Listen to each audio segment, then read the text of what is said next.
Hey, hey, hey, hey, hey! What's up? What's up? How's it going? I like this music, but it's not an easy kind of music to talk over.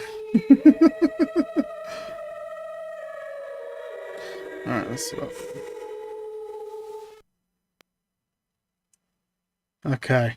Okay. Sorting out my volume and shit. Yes! Yes! This is the... I've played Area of Sorrow now, I've played Harmony of Dissonance, which beat that for the first time. And now Circle of the Moon, which I've played before. I don't remember if I've beaten. I genuinely don't remember if I've beaten or not. But last of the Game Boy Advance trilogy. And funny enough, I think I've been playing them in reverse order actually. I think Area of the Sorrow was like the first one to be released, and Area of Sorrow was the last one to be released. This is the first one. The first Game Boy Advance game. This game had a lot of issues though. But very different kinds of issues compared to Harmony of Dissonance. Harmony of Dissonance was just I liked Harmony of Dissonance. It was an odd one, but it was very, very horribly balanced. Like it had some very severe sluggy issues. This game's like got some issues in some other ways. First actually issues I just find kind of funny. It's just that it was like a really early release on the Game Boy Advance. Like on the this game's like 24 fucking years old, seriously. And because the original Game Boy Advance didn't have like a backlight or anything like that, it was just a unlit LCD screen that required like, you know, other light sources like sun or lamp or something to light it. And it had a horrible reflector. Meaning that it was actually really, really bad at reflecting light. Seriously, the original Game Boy Advance, it fucking sucks. It genuinely does. Just because of that reason, for no other reason. Everything else about the original Game Boy Advance was fucking kicked ass. But the system as a whole was absolute dog shit because of the screen. If you can actually like mod the screen yourself, it's fucking awesome. But because it didn't have a backlight and because it reflected things so badly, you can see this game now, like, the general color palette is quite dark. Just because, you know, it's a Castlevania game, it's supposed to look dark and atmospheric and such. But on that console at that time, meant this game, as you was playing this game, it just looked black, basically. It just had, like, no color, you couldn't see jack fucking shit. Which kind of caused some issues. That's why Harmony of Dissonance had such a bright color palette to try and compensate. And then the Game Boy Advance SP and Game Boy Micro came out, and that's why Area of Sorrow has a slightly better balanced color palette. Although that's still got its own problems, it being too bright. So this is like the only Castlevania that's properly colored, but wasn't properly colored for the system it was made to be played on, which is kind of funny. But it does have some other issues as well, which I will get into pretty quickly. Let's start this up. I'm actually excited to play this.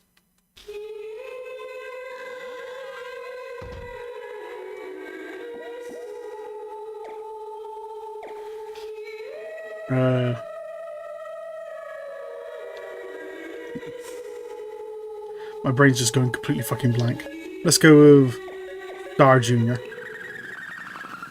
This is a fucking, like, squeaky thing. Oh, that's like a pen on a whiteboard sound. It is 1830. That's an old Austrian castle. From the worshippers of chaos, rise the plea for the return of the Lord of Darkness.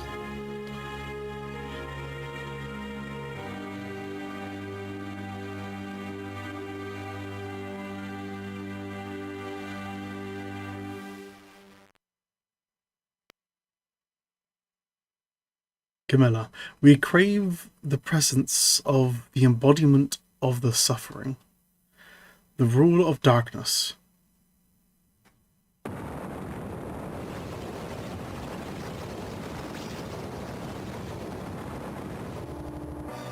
Yeah, unlike in the other two Castlevanias to Game Boy Advance, no, they actually do like awaken Dracula. I have waited for this moment to be awakened again. To awake again. Yeah, no, that's Dracula's actually a threat this time. He's not just like an idea that's trying to come to the world. He's here. He's like an issue, I think, if I remember correctly. I don't think there's going to be like a twist or something. God, when did I try and play this game last? I tried to play it like 10 years ago, something like that. To bask in darkness and feel the moonlight within. Count Dracula, I am honoured to be in your presence. Indeed, though I lack my full power, we are preparing the rite to replenish your power. Stop. I can just say that actually, it took just a small thing in the Castlevania series just kind of come to mind. Is that a loads of the games, I'm pretty sure like basically all of the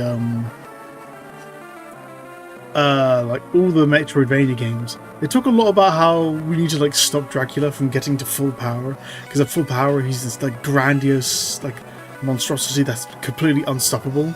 But like the original, like the very first Castlevania on the NES, I think canonically was him at full power. He just like turns into like a fat demon thing. The guy just whipped him in the face a few times and knocked him out.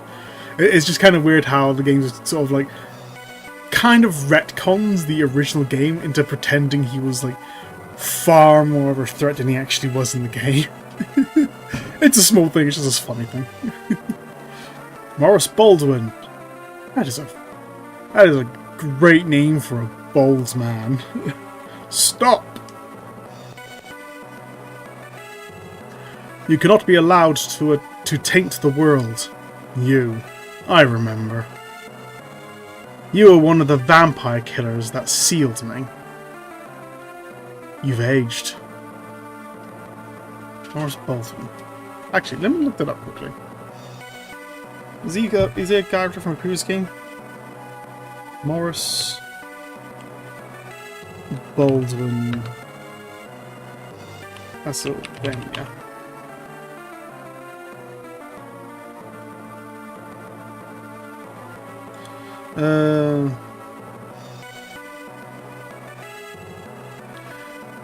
First appearance, Circle of the Moon. Other appearances, Smash Bros. Ultimate.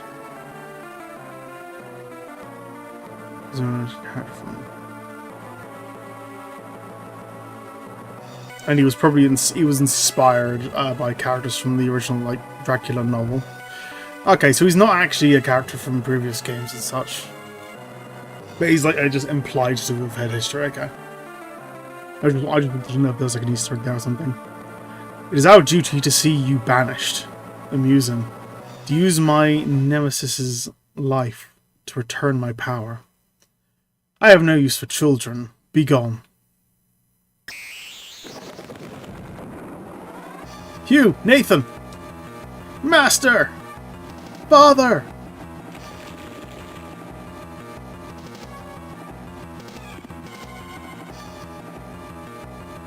No creatures around here. Hugh, are you okay? Yeah. We were just brushed aside and ignored. We have to find Master. I'll go. He's my father. Nathan, you'll be in the way. Just get out of here. Now is not the time. I want to find Master as much as anybody. It's a moment like this where I kind of wish they just had like a just a very faint kind of noise, just like an old man yelp from above, just to imply something happened. Right, first issue. What are you gonna notice? Right, it's like it's straight away. The walk cycle. Yay! And I can't run right now. That gets fixed quickly, but that becomes its own problem later. So right now I'm just kind of stuck crawling around.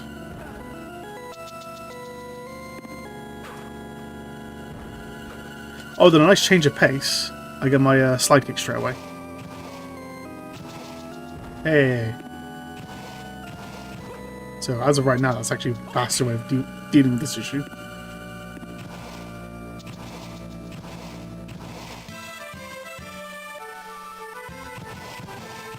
Yeah, I did play a couple minutes just to like bring myself up to speed and make sure everything worked, as I tend to do. Can't get up there. Right. We've lost the physics-based swing from Harmony of Distance. Now it's just an animated one, which I kind of prefer because this feels like actually has more impact in it, even though it's not as technically impressive. I think I could, yeah, I can't walk while I do that. Also, Ed and I do nothing, so I've lost the dash from the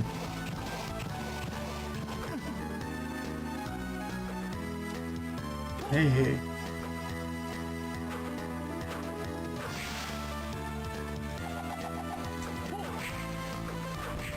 I've lost the dash from Harmony of Distance. Ooh. Received Salamander card. Attribute an action cards will create a special effect. These can be set at the menu screen DSS option. That's part of this game's like main gimmick. Alright, let's get rid of some of these enemies first. Which I don't really remember how the gimmick works. Like I remember, but I don't remember how it works. Yeah, right off the bat, just a big fuck off pit. Okay, I don't know what the DS... Oh, dual setup system. That's a weird fucking name. You get like special cards which grant extra effects. They do like This is basically like the pseudo system for the souls in Area of Sorrow, where you can get like special effects by equipping them. Although in this game, it's worth noting, like the soul mechanic later, you get the cards just randomly dropped from enemies, so each playthrough is basically different just because it's RNG what cards you get. I don't think there's any way to guarantee any particular card in game. Like as far as I'm aware, it is possible to play this entire game and never get a single card, so it's kind of cool that I got one pretty like near the start. Salamander. How do I...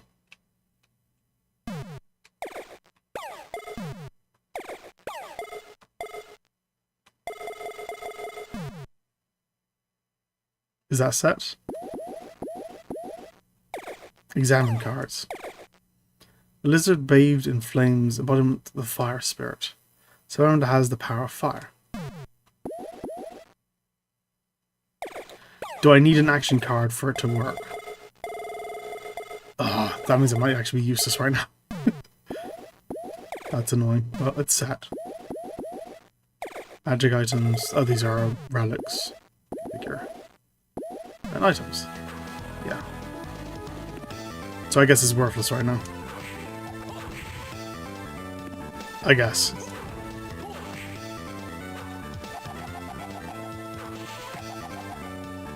These fucking snakes.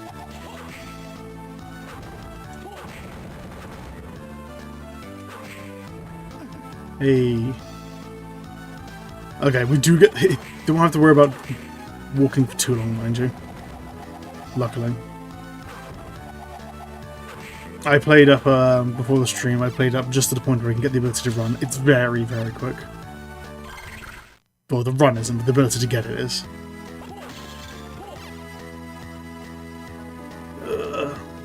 No! Monstrous demon! Ow.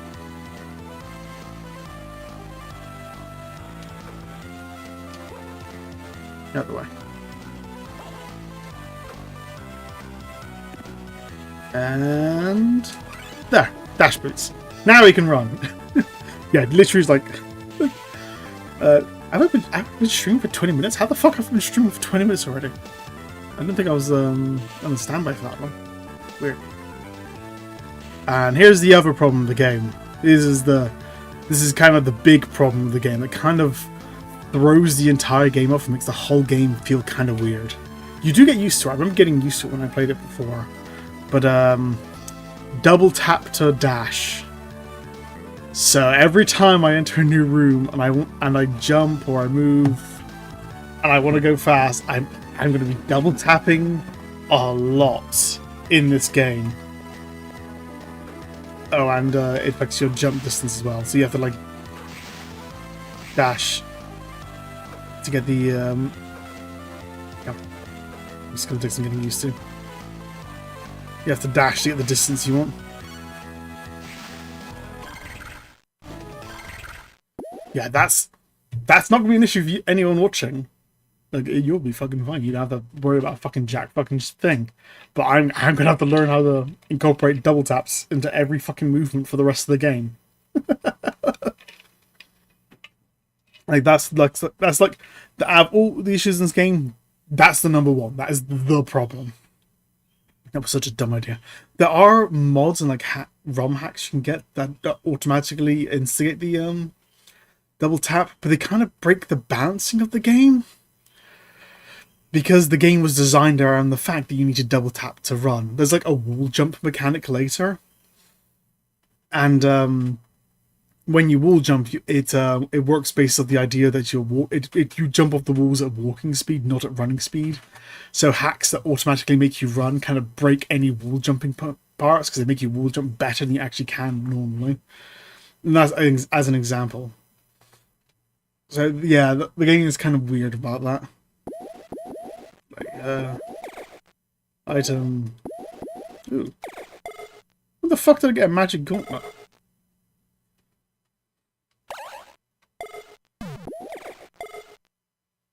Paralyze in the gauntlet. Well, it looks like a right-handed gauntlet. So let's put it on our left hand, shall we? Body. Okay.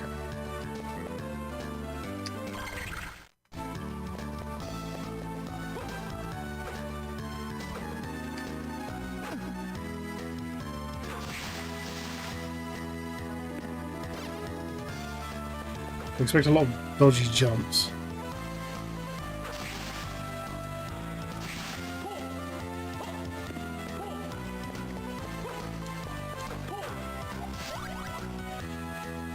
Dude. There's big ass doors as well. Right. If I remember correctly, there's like a tackle or something?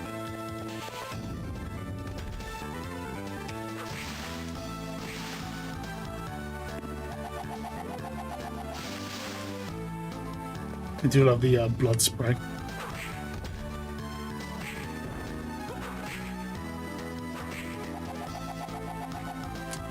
Hey. Grip onto me weirdly.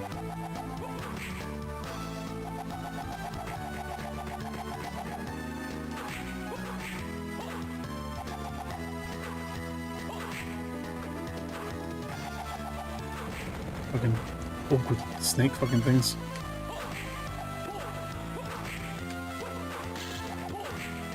Right, so you basically have to like swing. Yeah, fucking hell, you got good throwing now.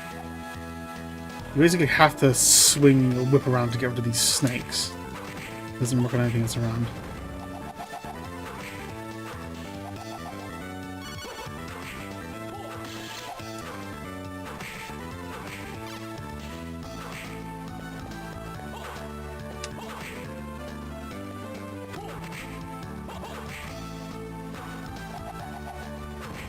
God, the running isn't quite as consistent as I remember as well.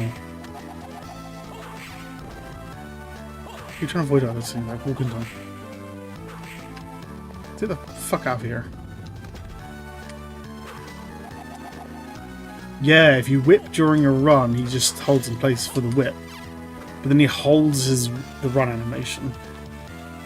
So I don't have to double tap after a run, okay. After a whip.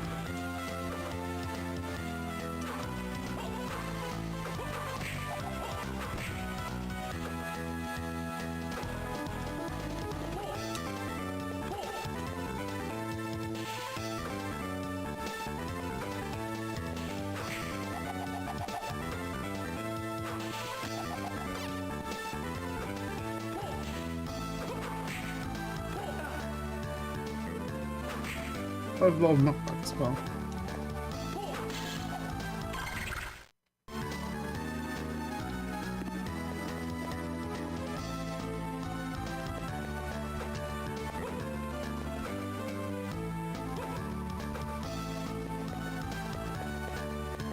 Yeah, it looks like a one-way dash.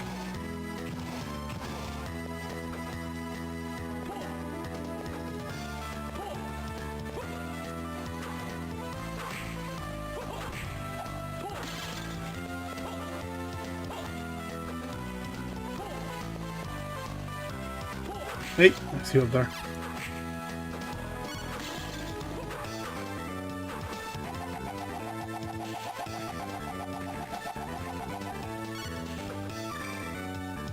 Max HP. No, I guess if you want to like just grind levels, you just like sit here and do this. Just leave the game running. Alright, okay.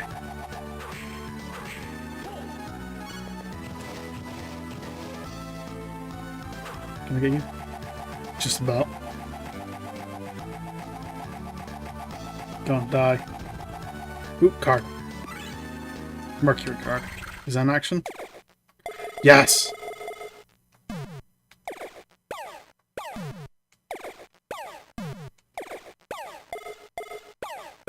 How do I... What? How do I do that?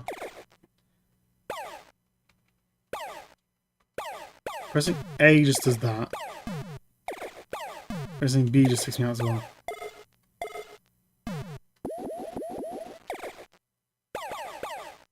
Oh, DSSL. Special move R. Okay.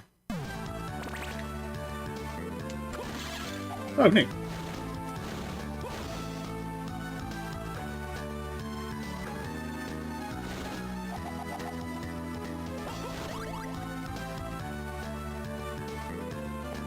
So I can flame up.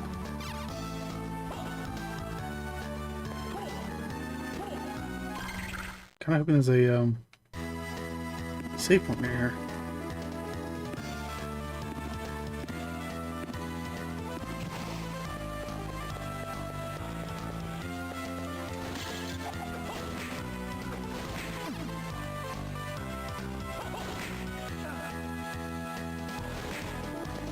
Yeah, okay, getting out of there, getting out of there.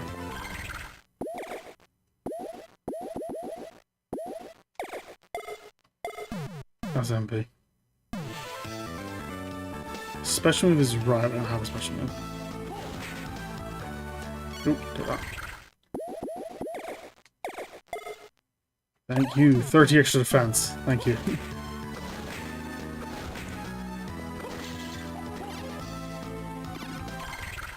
So, what are the... Oh, okay. So, I combined the cars, then usability, then it told me what it does. Okay, that makes a lot more sense. Okay. So, with those together... Yeah, no known effect, because I'm combined with anything else. And so my left attack becomes Fire Whip to attack enemies. Awesome.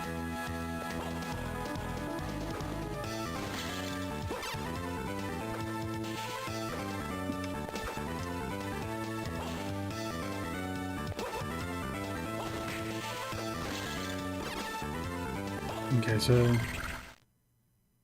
Where in the fuck is a save point? I don't even remember what the save points look like. Areas to the right. There, ooh, what's that looks like? Weird. I like the little, the angels, or women, whatever they are, blowing horns. There we go.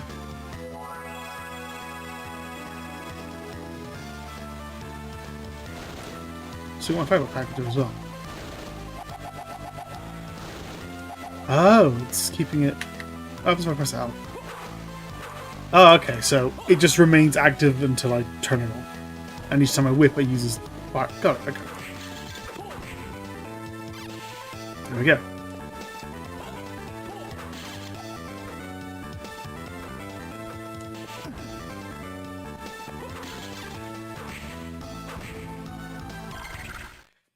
Also, do I have a bestiary?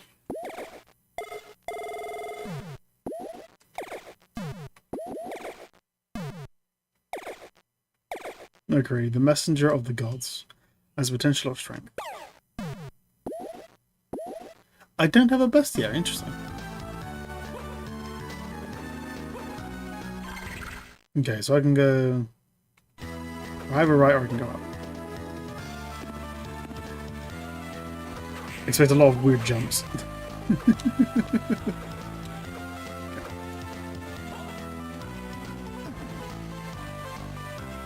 Asshole.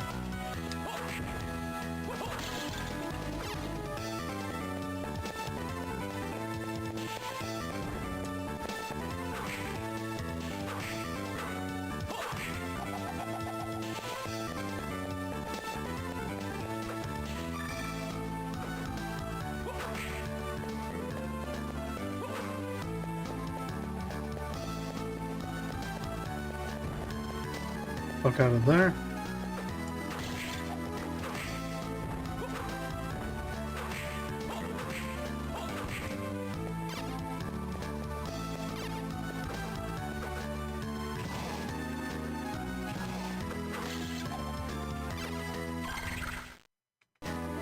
End up in here.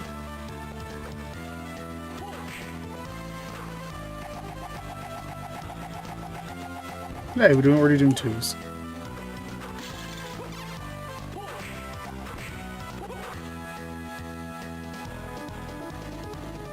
Oh, I could. I got a long motion. We just puts his hand down. Okay. Okay. So kind of just like taking in everything.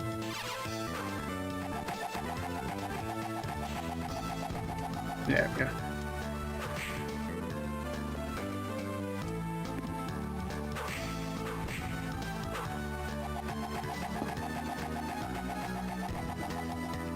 What was the magic goal again?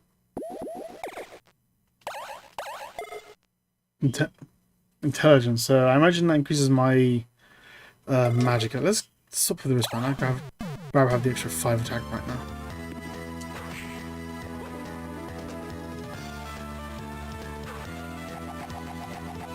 Yeah, not much of a difference, but it'll help in the long run, I think. Okay, that's that one-way thing. So I'll go left.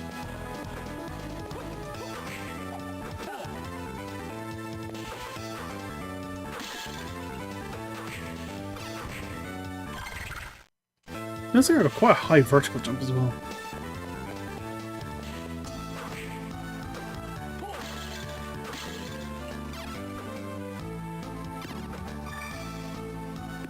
Now to see it.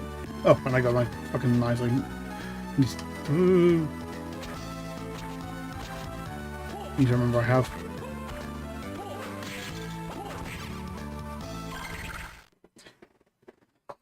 Alright, so below me, then there's a long corridor without an exit. So I should probably have a look at that.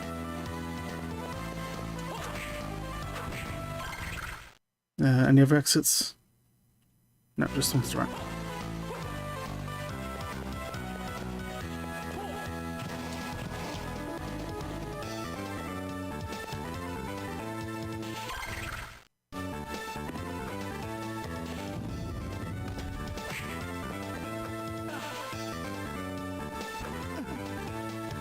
Can I dash through that? Oh.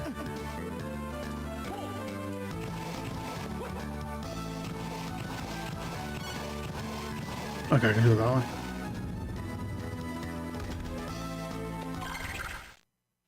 Oh, just go to the top right.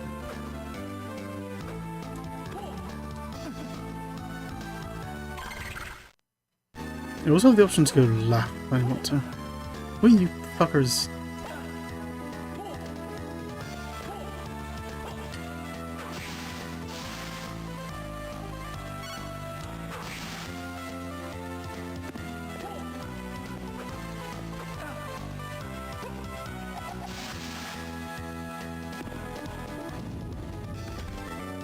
Oh, okay.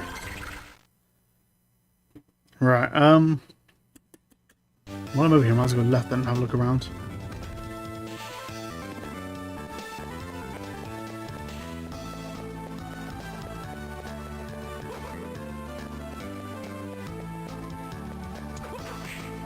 Luckily with that guy where he is though.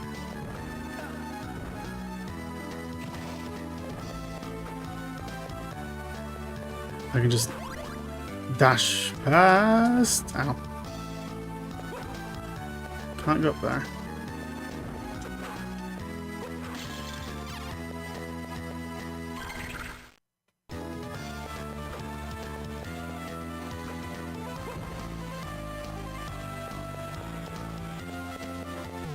Save from here, I missed.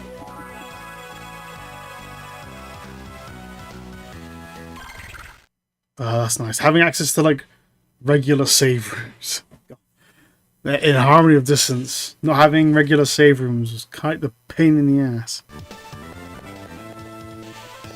Into a lot more anxiety than I think it was meant to.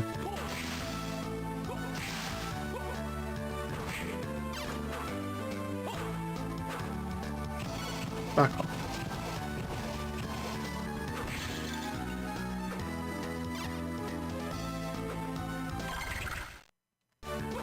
Yeah, you're new. Anything about you? Not really.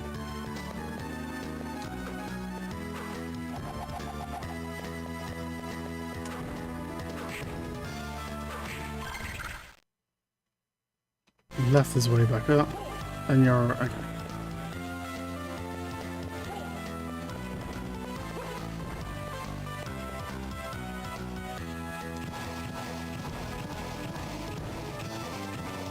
God, thank God this slide works that well.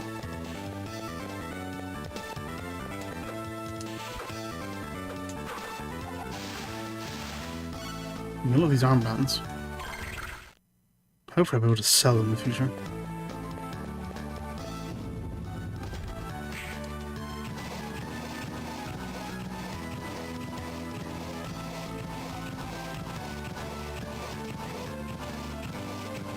Just tackle the whole room. I mean, if it works, it works. Can't really complain, can I? Right, so I got access to the up area and I got access to the right area. So let's go to the save room first.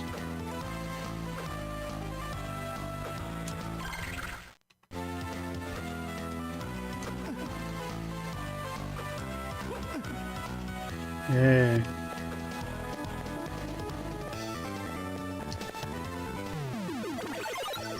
I love that noise.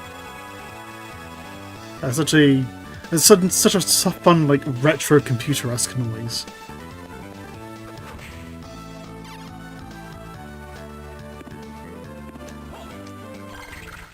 Okay.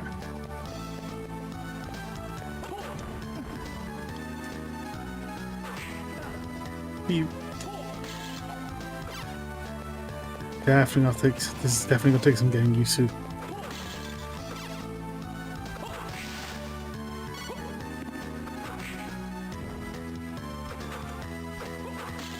It's like the movement just in its entirety is completely different from Harmony of Distance and Area of Sorrow. Like all through the games just feel completely different to play.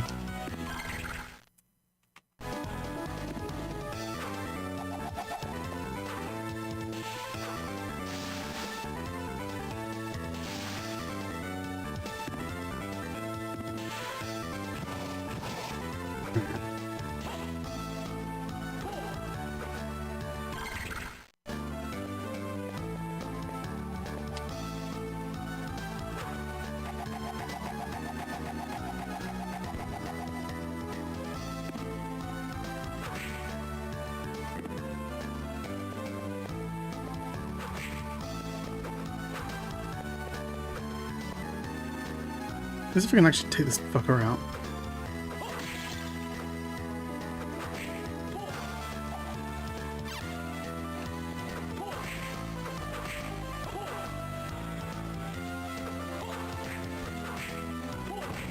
Got ya. Fucker.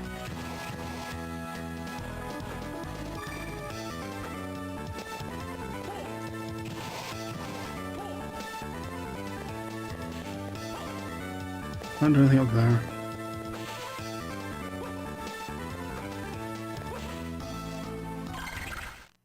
Okay, so that just leaves going to the top of the tower. Okay.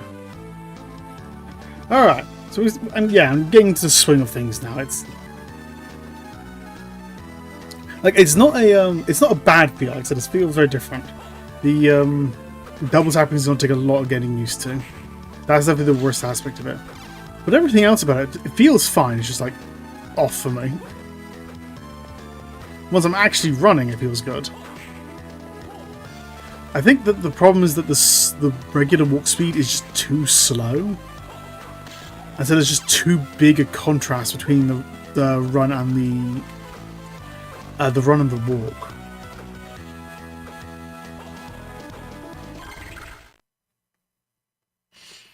Like, what would be better if they wanted to keep this kind of thing is if you just ran automatically, but then if they explicitly wanted you to have like a walk speed, make it so you could just like duck walk and like, you know, like tiptoe around or something. I don't know.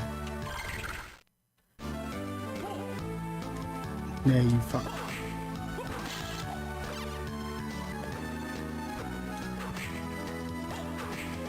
Knowing where the enemies are ahead of time as well is kind of important because it means I can whip ahead of time and have my hitbox hit them on the way down. You can't just be reactionary with this. You gotta think ahead of it, which I actually like. I like it when games do stuff like that.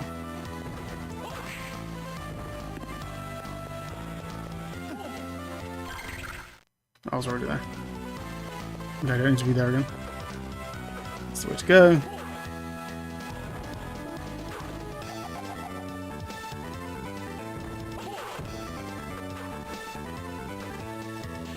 Okay.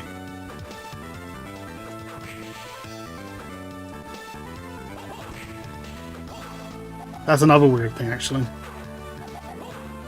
While you're in the air, you can, like, turn whip. That's weird.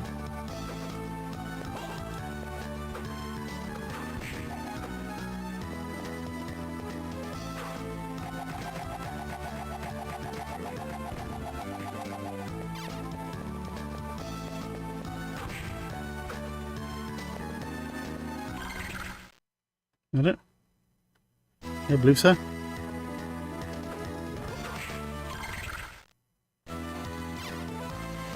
What's below me? Bunch of mudmen.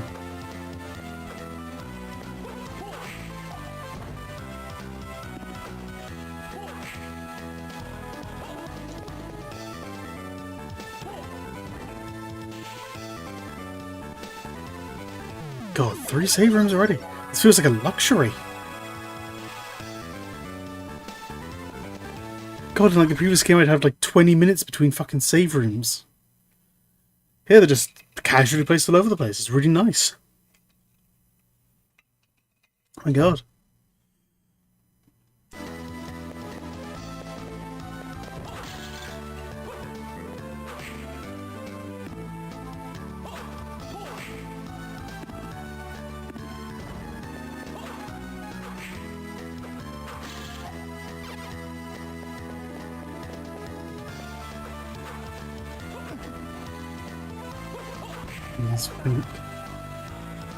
These fucking purple people losers.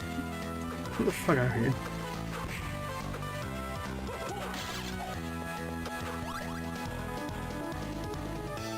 What was the old fucking song about purple people eaters? The purple people eater? Something like that.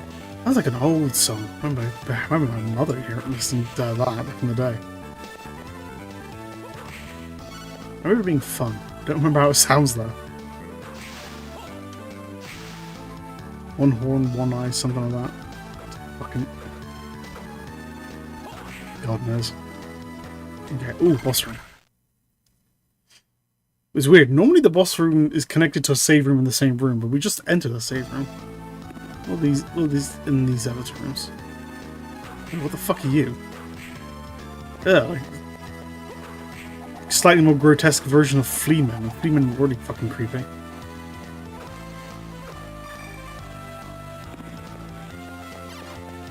Also treasure rooms as well.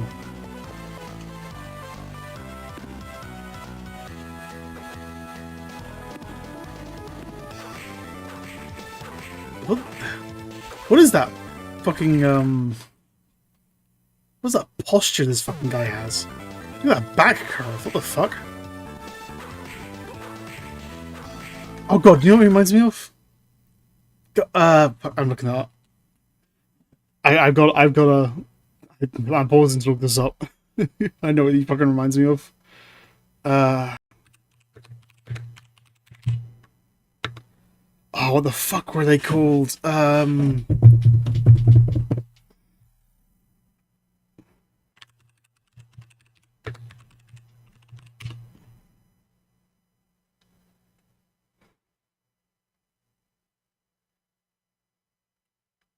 Yeah. Okay, I got it. OBS. Add image. Yeah, sure, whatever.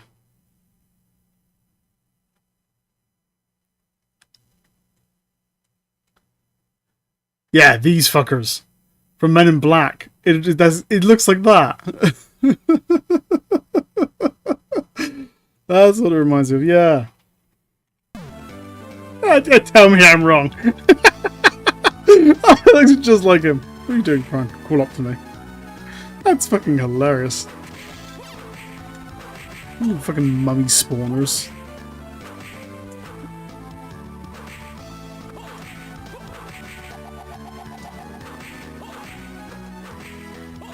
Fuck off.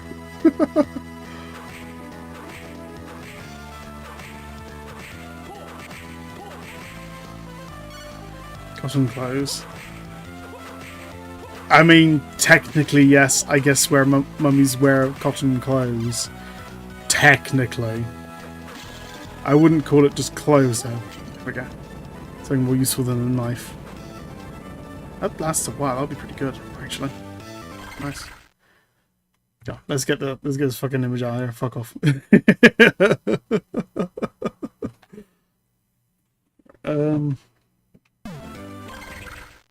Where the fuck am I? Can't go there.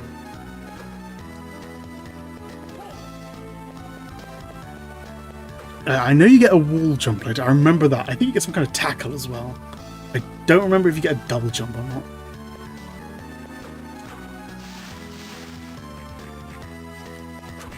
Okay, can't just swing kill those. Right, first boss. Actually, do you want to go back and save first? Yeah, I should. Alright, let's go back and save quickly. Just in case. Probably an unnecessary step, but just in case. I don't remember what the bosses are like in this. Maybe they're harder, maybe they're easier.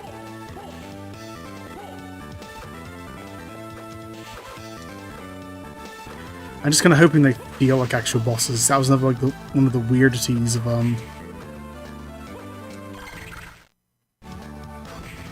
Harmony of Dissonance, is that none of the bosses felt like bosses. They just felt like super enemies. It's so weird to describe. I don't know how else to describe them other than just as super enemies. Pardon me. Just go back and watch that start that playthrough. Just watch that playthrough in general, and you'll see what I mean. I actually don't recommend going and playing the game, so that's like one of the few Castlevanias where I don't really recommend it. Like, it's fine, but its issues, like a torpedo, you know, its issues outweigh its positives just enough for it to be a one I wouldn't recommend. Like, I'd recommend it to you as like if you want to play just another Castlevania, you've played all the other good ones, then play that one. Sure, why not? But there are other better Metroidvanias out there. Right, first boss. Ooh, we got platforms. And a big flaming stage. Ooh. Hey, Jesus Christ.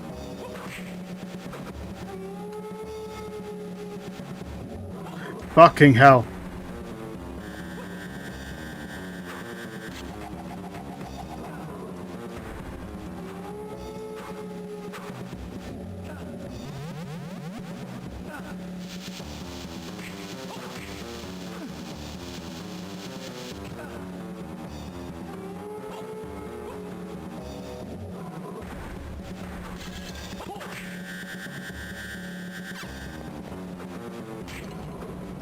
Wait, what am I doing?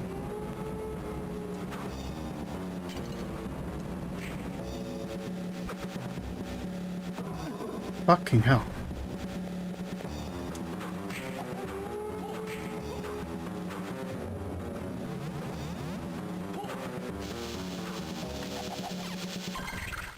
Do I have any items? Use potion 20 HP. That's not even fucking worth worrying about. I'll just spend the time. Good.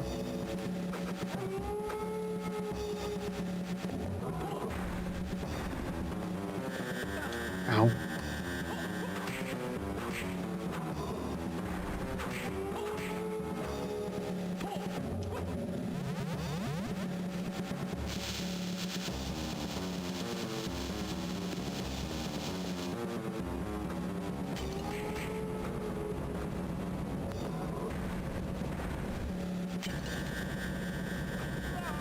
Yeah, fucking hell.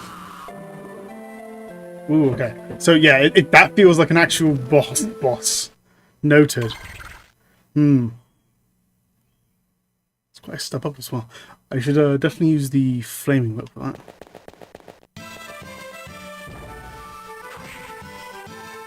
Actually, does he? Okay, the flaming whip doesn't affect the... You piss off.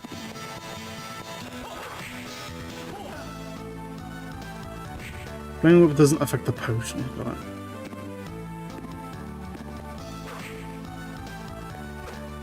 What is it? No, it's holy water, is it?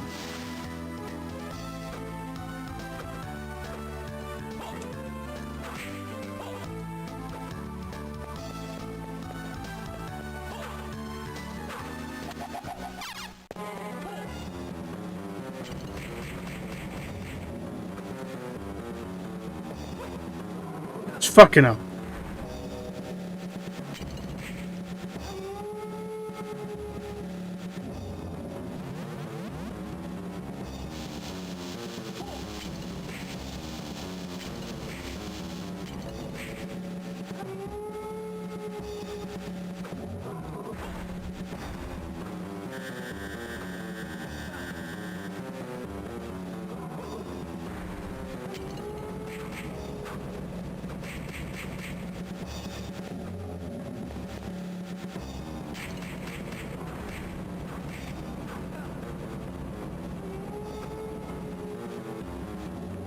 Hey.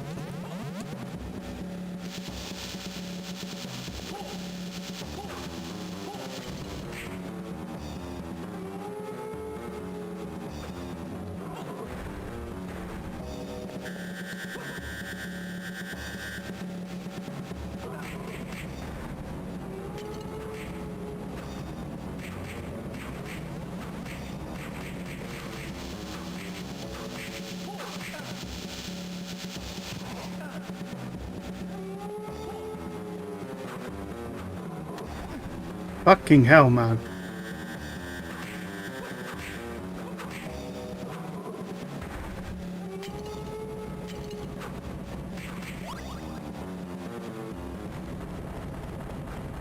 Yeah, Jesus Christ, man. That was... That felt like a fucking event. That was cool. Like, no, you fucking felt the difficulty spike there. Which is a boss, it should have a little bit of a difficulty spike. Let's go ahead and just head back. Straight to the save point, I don't know what's on the other side.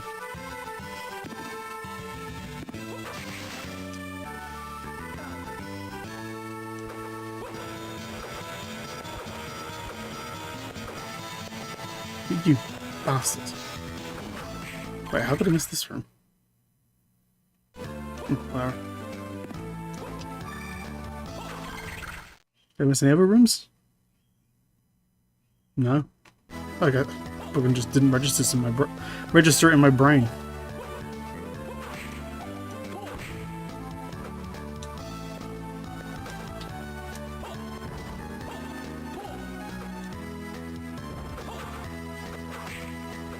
What's with the skeleton bomber then? Like of all, like that's the first enemy in the game. That's such a weird enemy to have like first. You think the guy who throws his ribs would make more sense as the first enemy, other than the guy who throws like coconut bombs. I don't complain. It's just like a weird observation.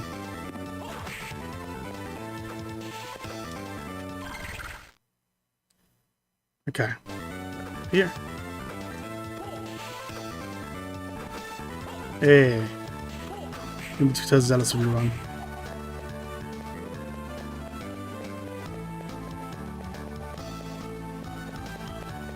Treasure room? Other thing. Double received. Straight off the bat, double jump. We're not even an hour into the game and they're going double jump. Awesome. So next room, test that out.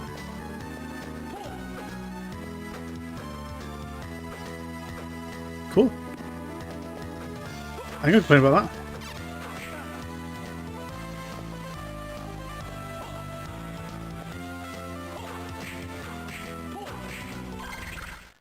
Okay, so I want to go down left then. Through the fucking freaky ass mummy room.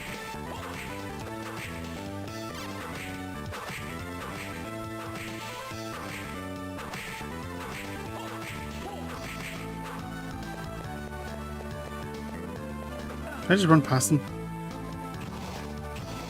Kind of.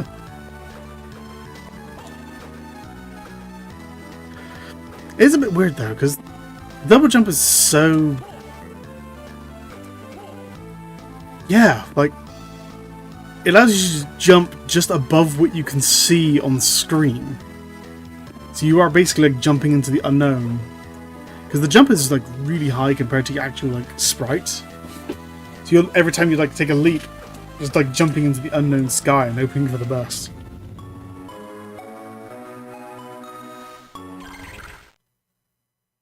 Interesting. And below me is the thing down there.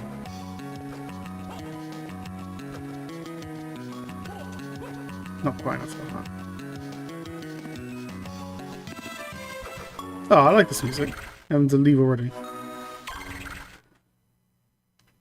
Feels like there should be a way to the right, isn't there?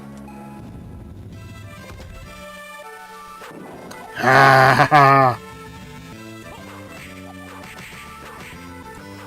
I want to your game.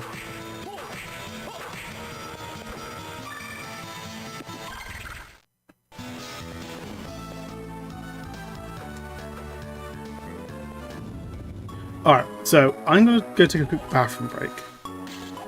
And I'll be right back. I do actually have some things to talk about. But, it's the first time turning on the game.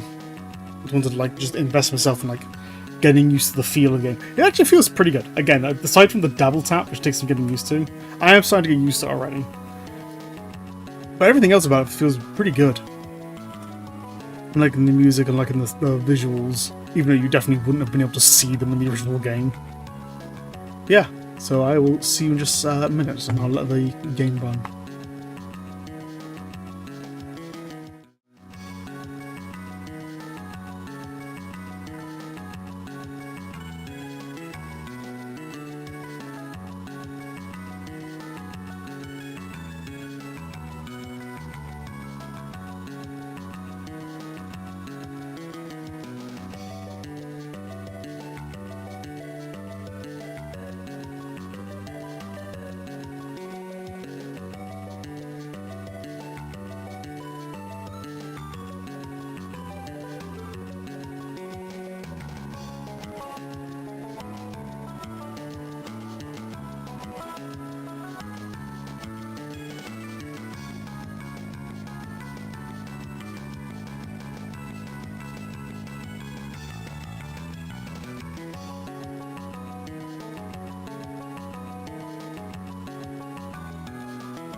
Okay. Sniff. A quick drink. A little piece of cheese. A bit of piss. I'm back. Okay. So what are we doing? Can't quite reach up there. So the game's basically giving me the option saying, alright, now you can basically just fuck off and go wherever the hell you want. Those 2 long rooms below me I couldn't go to. Those places in the top right of the areas I've explored I probably can go to, and I could probably go to the area on the left, couldn't I? I fucking can't remember what was there. I hate my fucking short-term memory sometimes. Okay. Oh yeah, it's just put me up here. They're trying to push me in this direction. I don't... Yeah, let's go to the save point. Okay. Skeletons here having a fight. Down left.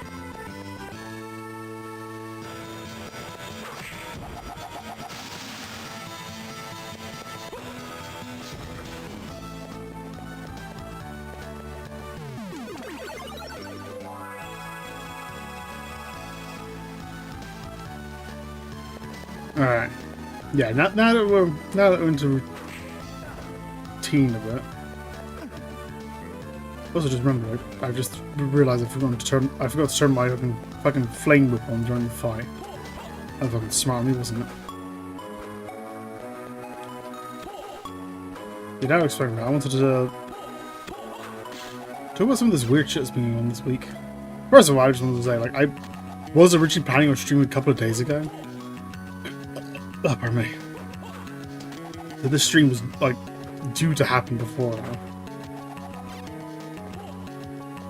However, for whatever reason, the past couple of days, I've just been feeling, like, really fucking out of it. Like, just, like, I've been, like, really drained of energy for some reason.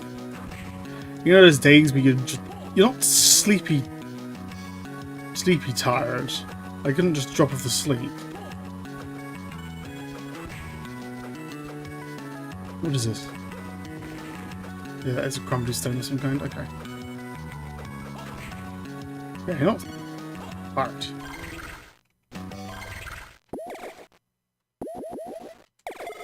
Yeah, okay. Here.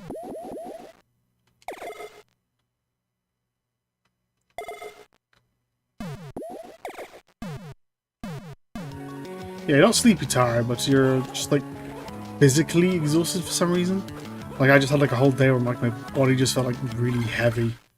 I was just low on energy. I struggled to like just get up and do shit. I wasn't like depressed or sad or something like that. Just fucking felt like I'd been on like a marathon or something the day before or something.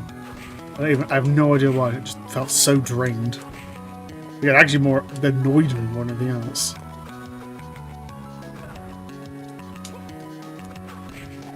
I was able to get some housework on that, so it wasn't all bad. It was just a fucking pain ass to do it all. You fuck off. These are some fucking tall ass rooms.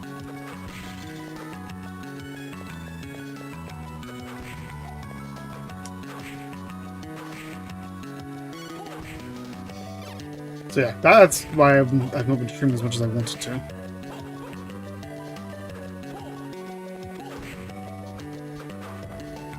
Also, I think I mentioned in the previous stream as well, I was due to like head out to near London again to try and help out with some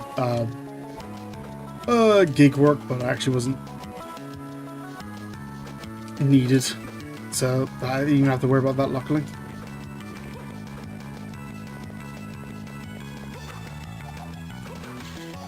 Ooh, okay.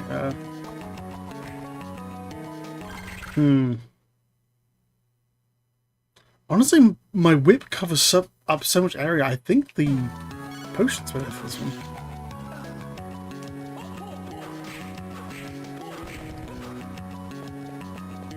Yeah, stick the potion. The holy water, whatever the fuck we're gonna call it. Fuck it. You fucking snipe me through the wall, mate. No, seriously, how tall are these fucking rooms? Wait. Oh. Starting.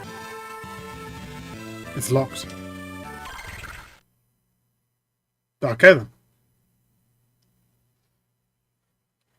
It's weird as like little upside down L is the area I'm looking for. You fucking asshole piece of fucking, I did not want to do that.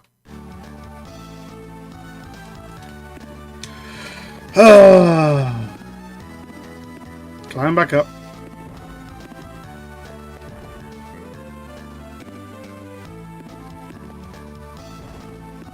Yeah, so while I've been like out of it and exhausted, I have been like online. I've been doing some other stuff here and there.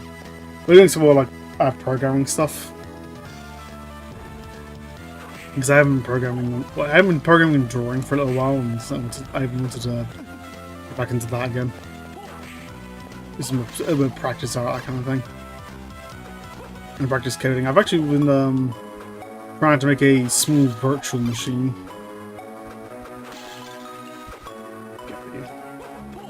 Something that just takes in like a binary file and tries to act based on the information and that kind of stuff. And I've been having fun with that. I've been here to the right.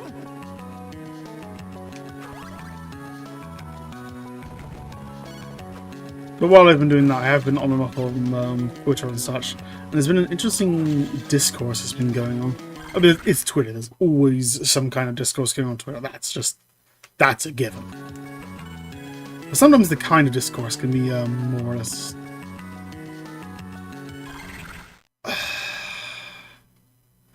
Sometimes the kind of discourse can be more or less interesting to talk about.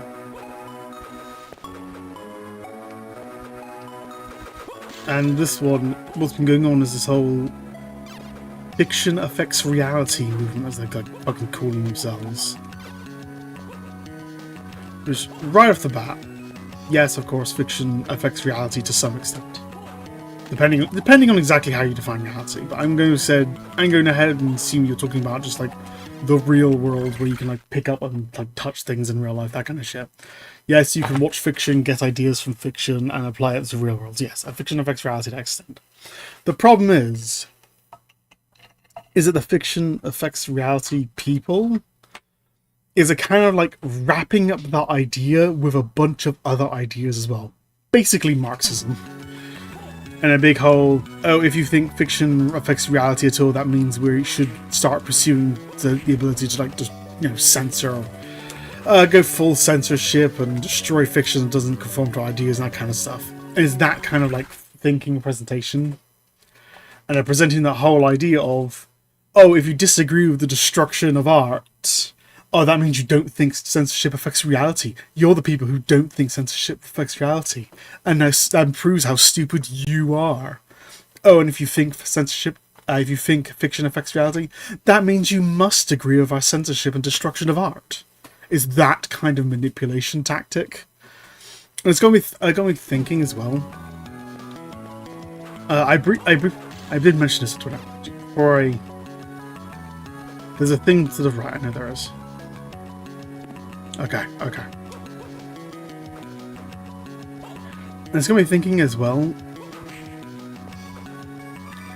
about how that's actually kind of like a more common tactic to manipulate people than I first like thought about. Like packaging up easy to agree with ideas with a movement and then claiming that idea as part of the movement. Then claiming anyone who's not agreeing with the movement is too stupid to agree with the simple idea, that kind of stuff. You see a lot, and I've been slowly working on it. I think I've more or less figured out the strategy. It's a propaganda strategy. And I've decided to just call them hook principles. Like ideas that you attach to your movement to try and hook people in and manipulate them into like agreeing with the rest of the movement. And I posted on Twitter, but I actually have it here. Let's bring you back up again. And swap the image out.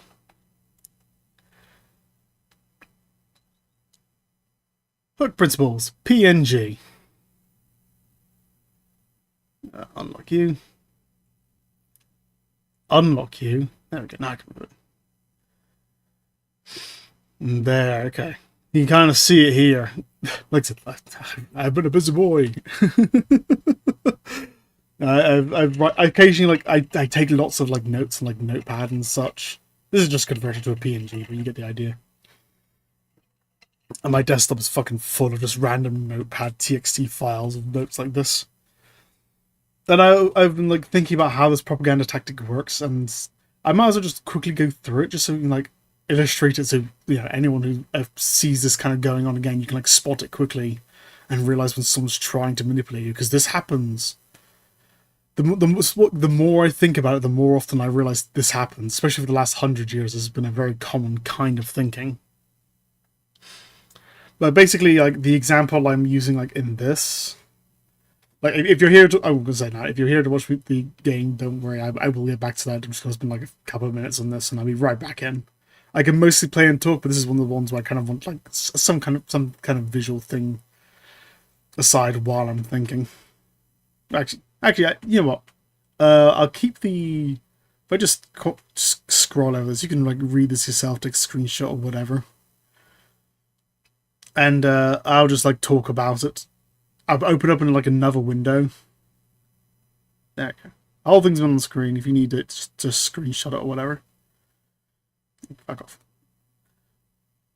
Open up in another window. Wherever the fuck I put it. There.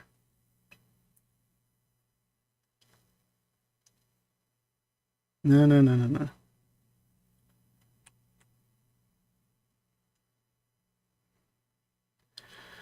Okay. I can like from here. I'll just like try and talk and play at the same time, I guess.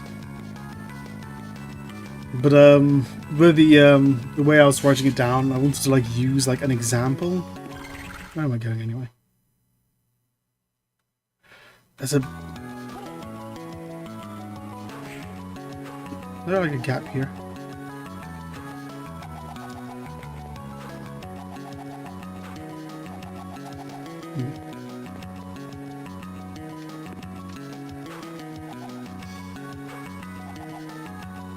I'll check the other side. There's probably like a secret wall or something.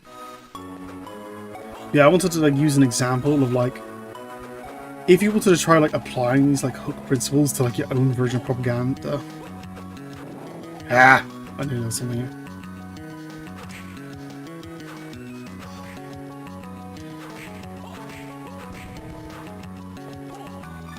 As the example I kind of used is like, let's say you were like a super like cat person who just like despised dogs or something. Like you hated dogs, you wanted like the whole species just to be genocided. You're like that evil. You love cats, and you want everyone to own cats, and you want everyone to appreciate cats like you. So obviously that's a bad thing. Like, no one wants to like fucking genocide dogs. So how do you like manipulate people into kind of like agreeing with that? And the general way I have on hand is like, first of all, just like write down what your core principles of your movement are. Like in this case, what I've got written down is just cats should be the only allowed pets as a principle. Dogs should not be allowed to exist. Castrate male dogs so they can never breed. Kill all puppies so that people have to buy kittens instead. And just for a cherry on top, torture dog owners to make an example of them. Like you're that fucking evil. So how do you get people to agree with that? How do you get people to fight for that movement and join it? Well, as I've been saying, with these kind of like hook principles, which is what people have been trying to use. Oh, which is what people use for like other stuff as well. In this case, your hook principles, it basically has to be just something that's really simple and something that's really easy to agree with or accepts, which kind of aligns with your points, kind of.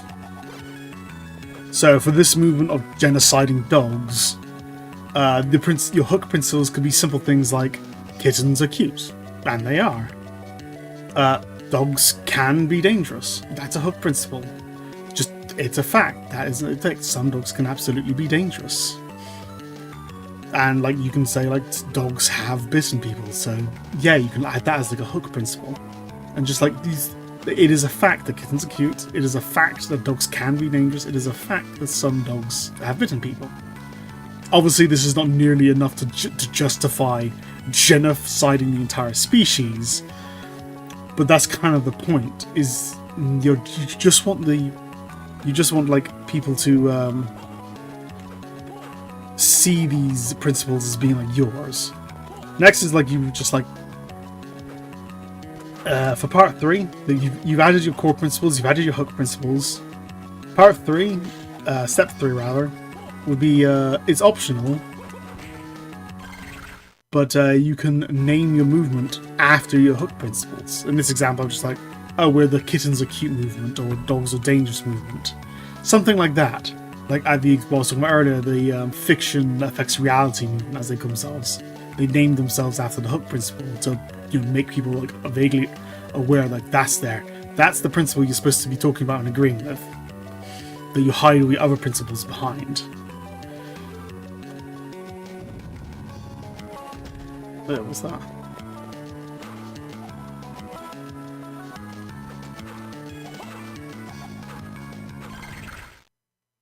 No idea.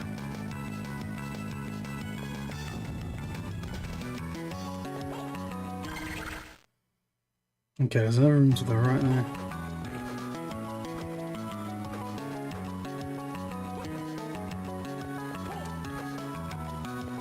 Awesome, okay. Right, so you've named your movements, you've got your hook principles. Now is the part where you actually like try to persuade people to agree with the shit you're saying. And I've got 5 basic steps you just need to follow for that. Where'd I go? Shit again, trying to play and do shit at the same time. I've also just noticed that the room we fought Castlevania in is not like technically considered its own room for some reason. It's technically just part of the tool drop off. Weird. Pardon me. Yeah, the 5 steps to like get people to start agreeing with movement. First of all, just treat your hook principles like they're like an exclusive idea belonging to your group. And that's, people not... What's that? That if you like... Well, yeah, it's just that. Treat the hook principle like they're just exclusive to your group. Then convince people that agreeing with the hook principles proves that there's common ground between you and the person agreeing with you. Proves that your movement makes some good points, quote unquote. Like, oh yeah, dogs have bitten people. So I guess you are making some good points. And also just try and claim like agreeing with these hook principles is reason enough to try and start fighting for the movement. Because, well, as the next part is part 6, convince people that disagreeing with your hook principles convince people that disagreeing with any of your principles automatically means disagreeing with your hook principles. So if someone says, oh, they disagree with the idea that people should only be allowed to own cats, well, then you just pull the conversation back to your hook principle and just say, oh, so you think dogs can't be dangerous? To push that kind of narrative. If you say anything bad about your movement, just claim they are fighting against your hook principles, which are super simple, super easy principles to agree with. That way it kind of gives your movement more strength. And part 7, as I said in the thing, just constantly steer the conversation back to your hook principles if people start talking about your non-hook principles. Like constantly bring them up, constantly try to push them as like your own thing. Constantly try to convince people that agreeing with your hook principles automatically pulls you into the movement and proves that they should be part of the movement, and disagreeing with anything else proves that they disagree with your hook principles, which obviously they wouldn't, but if you think about it, obviously wouldn't, but if in the moment, it doesn't feel obvious in the moment. The next step is like convince anyone onlooking on the situation that anyone who disagrees with you about anything is clearly disagreeing with your hook principles. Oh, that person who disagrees with my movement? Oh yeah, they're just an idiot who can't understand simple facts like dogs can be dangerous and dogs have bitten people. Look how stupid they are for disagreeing with my hook principles. You, onlooker, you don't want to be stupid like them, do you? You should join my movement. Because I say things that are easy to agree with and sound smart. And like I say, you can see how you repeat those like 4 to 8 steps 4 to 8, like treating your hook principles like they're exclusive to your group, and just keep doing that over and over and over again. And you start to push people into like thinking like, oh, they kind of have to join your movement because they don't want to seem stupid. Like, they don't want to seem stupid for disagreeing with your hook principles. They don't want to seem stupid for disagreeing with something so obvious as dogs have bitten people. Like, you don't want to sound stupid. You don't want to disagree with that. Clearly, all those other people who disagree with that, they're the stupid ones. Oh, look at all those people disagreeing with these obvious statements. They must have fallen for some kind of propaganda. Don't they know that people can be affected by propaganda? Look at those idiots who are definitely the ones being affected, and not me, I'm so clever, kind of thing. People on their own actually talk like this. I've literally seen it. It's genuinely fucking funny. People will talk like how you're being affected by propaganda while they're being affected by propaganda. And yeah, from that point on, people will just start joining your movement because they get like a feeling of dominance just from like being dominant in conversation by just pushing your hook principles, because that gives you a feeling of dominance. Like, if you disagree with hook principles, that means you're stupid, and that means I feel dominant. People like desire that. It's just like an instinctual human thing. People will also join because they don't want to feel stupid for disagreeing with hook principles. People will want to feel smarter than everyone else. And some people will join just because their friends and allies have already been tricked into joining, and people want to do what their friends do, and they want to do what their allies do. And if your like friend group is part of the Jew movement, you just join in automatically because you want to protect your allies, and that's the like tribal caveman part of your brain kicking in. Then, as the movement grows and grows and grows, the argument at populum fallacy kicks in, which is the whole, well, that many people can't be wrong. Yeah, fallacy. I fucking hate that fallacy, but so many people push it. Like, yes, lots of people can be wrong. It's a very, very annoyingly common fallacy, but it's a fallacy. And at that point on, because people, you at that point you don't even have to argue the hook principles yourself. Like, people are just like learn from your example and will just argue like you did, and your movement is basically just self-sustaining at that point. People are just arguing to make your movement grow and grow and grow and grow. And then once enough people have started enough people are like in your movement and have joined it, then you start enacting on your non-hook principles rather. Remember what I said earlier, the whole we should start genociding dogs kind of thing. Like the castrate male dogs and such, start implementing ideas like that. And at that point, like, so many people like so hyped up and part of your movement, and they consider you part of their tribe, that they will just like go along with that. Because that's just the thing that's supposed to do. This many people can't be wrong. That's, we're all part of this group. Then the groupthink kicks in.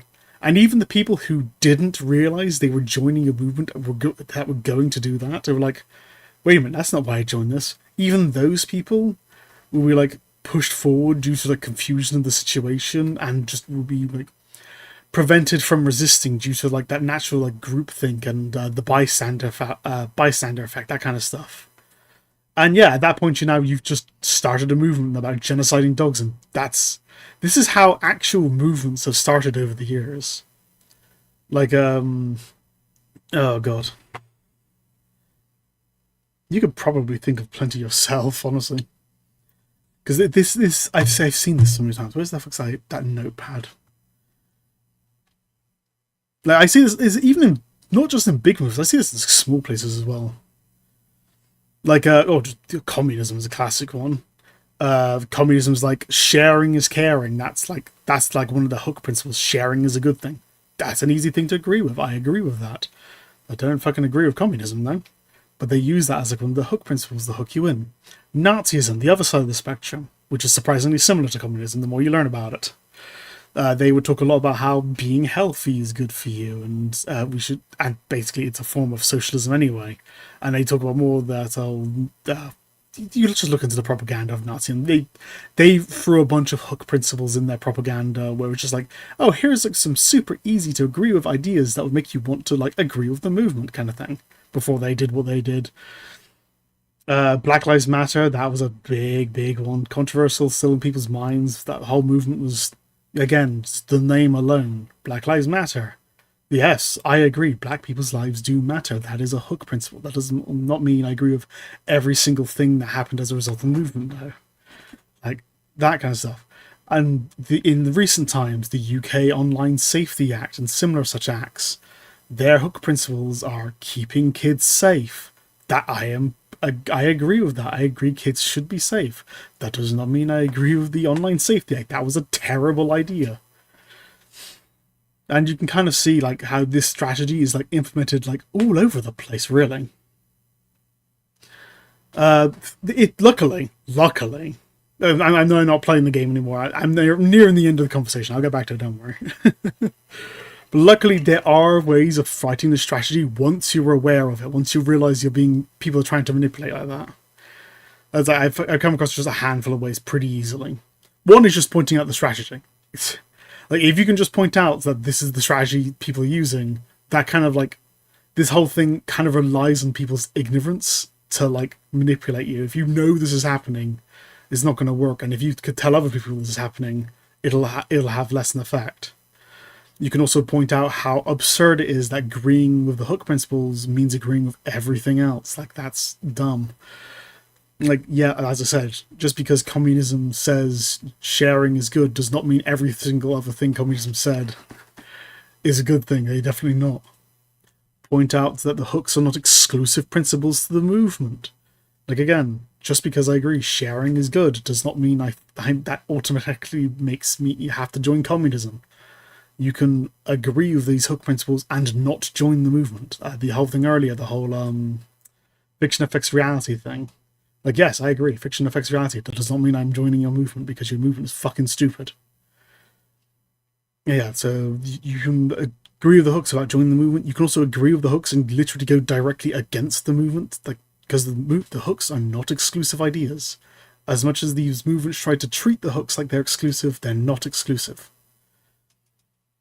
As the movement often tries to steer the conversation towards hook principles constantly, do the opposite. Constantly steer the conversation back to what their non-hook principles are. In the case of like the whole genocide dogs thing, if the people of that fictional movement would constantly bring up the movement's hook principles of, you know, dogs can be dangerous, dogs can bite people, constantly steer the conversation back to their non-hook principles, saying, well, yeah, you're saying that, but you're also trying to genocide the species, which is wrong.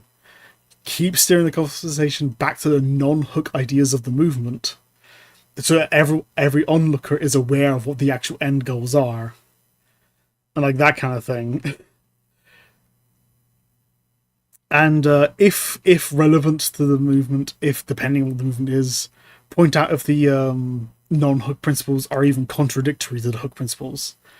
Because the hook principles might actually, you know, be hurt as a result of the non-hook principles. It's a thing that can happen. If there's contradictions, just make sure to point it out.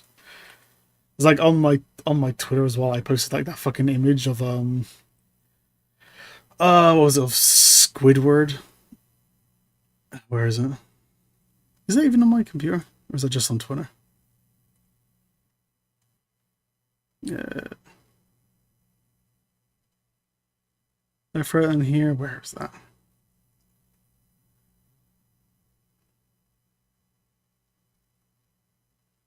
Just give me a second to look for my folders.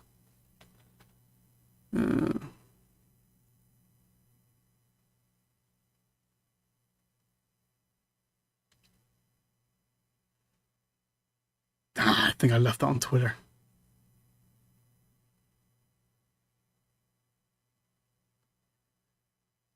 Get that. Quickly drag that onto my desktop.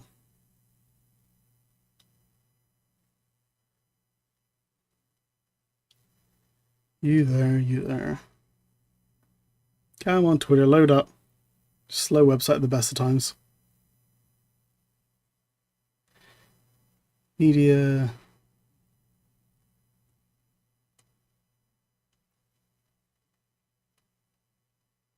Right, close YouTube. Close the browser. Bring my image back up. Yeah, you can see all the stuff I was talking about. Just all here. And like I said, I showed that off earlier. You can just screenshot that or whatever. Maybe I'll even put on like in that like a link in the description. Oh, it's on my Twitter. Honestly, I just like link to my Twitter post about it. Does YouTube even allow posts links to Twitter? I don't actually know. All right, so where are you? There we go. There you not go. Where the fuck did I go? The fucking threw it off screen. Where did it go? If I move you there. There we go. Yeah, like the people who are doing the whole fiction affects reality thing, they started talking about Santa Claus for some reason as like an example of fiction affecting reality. Like I said, fiction can affect reality. But no, people celebrating Christmas, which was what the guy was talking about, was used as an example to push his movement. That does not mean art turns people into murderers. Yeah, people celebrating Christmas is not proof that art turns people into murderers and rapists, and it's not justification to start implementing Marxist ideas that will result in the censorship and destruction of all forms of expression. That's the movement in a nutshell. Like, we're using the hook principle of fiction affects reality to push Marxist ideas about art. And like, if you just like bring up the non-hook principles, it kind of kills the movement. Like the guy who posted the original Santa Claus fucking thing ended up deleting his shit because of comments like mine. It wasn't just mine, there was like a few others as well, but people were laughing at him. And yeah, that's that whole fucking thing, that whole piece of propaganda. I gotta say, I don't like talking about this kind of stuff. It's a fucking pain in the ass, but as it's like, it's a whole just because you don't like politics doesn't mean politics doesn't like you kind of thing. It's going to push its way into my life where I'm going to fucking tackle it head on where I can. For some reason I'm sweating a lot now. No idea. The room's not even hot. Alright. Let's go back in this game, shall we? That's like the main thing I wanted to talk about. That's like the big conversation for the day. I got a couple of bits and tods here and there. I've written there.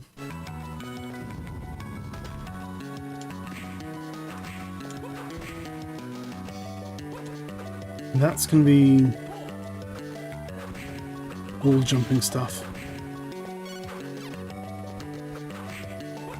I just get let me like breathe for a second, just like thoughts together. Like, I have a hard time thinking and talking at the same time. It's just kind of like a constant issue for me. It's a one or the other kind of situation. So just give me a moment. I'll just catch my breath. What the fuck even am I?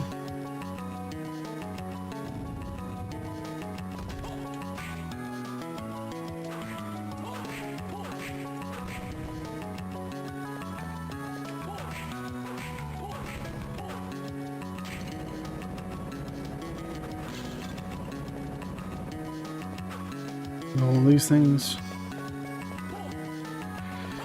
Oh, okay.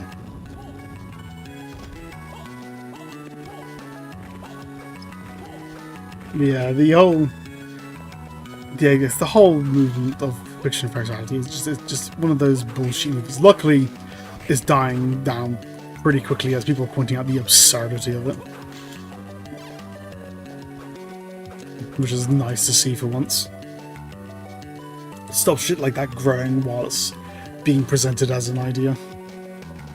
The whole thing about like Marxism and art has always been kind of funny to watch, because Marxists have kind of made it very clear they do not fucking understand how people interact with art as a whole, and they've got some weird ideas as to how art affects people. Like as I said, fiction does affect reality in certain ways to certain extents. But no idea what that is. But it's not like a universal all fiction affects reality just whatever way you want. There are very strict limitations to that. Like, I've taken notice that Marxists seem to think that people just kind of people just kind of believe whatever they're told. Like, what is it? It's like the societal standards of beauty thing. People think that the reason we find, like, hot men and hot women hot is because media basically taught us to think that way. That because animation and TV presented us with a female person and said, wow, isn't she hot? We all just clapped our hands like seals and said, yes, yes, she is. And this is the reason I think that's hot. And then media presented us with like an ugly character, like an ugly witch or something, and said, that's ugly, that's bad, you don't want that. And we all just clapped our hands like seals and said, yes, that's ugly, thank you for telling me that. And as a result, a lot of Marxists think they could just like swap the two ideas and it'll affect you the same way.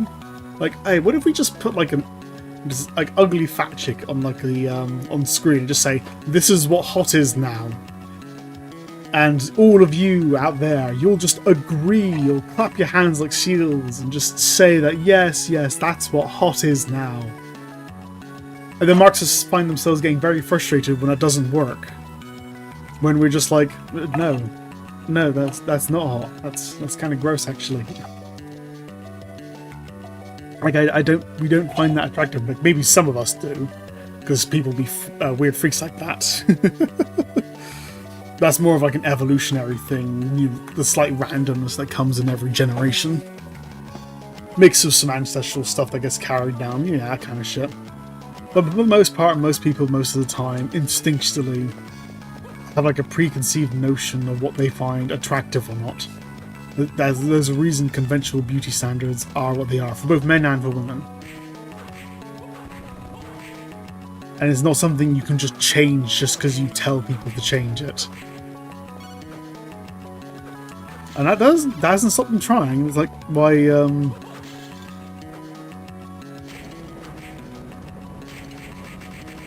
it's nice that like hits the enemy and then just stops and drops. That's actually really cool.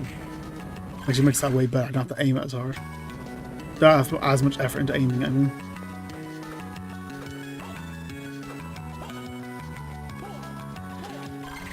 There's a lot of vertical movement in this Castlevania, I gotta say. But yeah, that's why a lot of games and media and stuff of recent years have featured a lot of less than conventional character design, let's put it that way. Which have made people very unhappy. Again, male and female.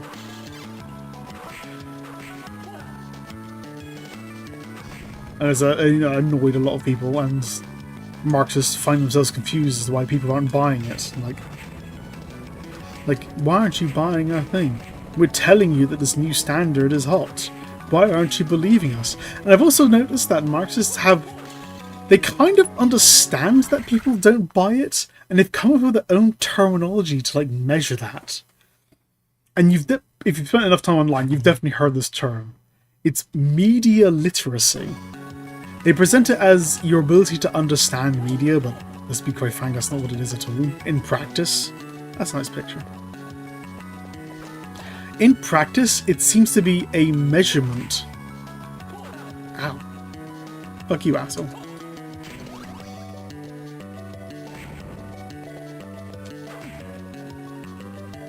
Okay, you're dangerous. Be careful again. Noted.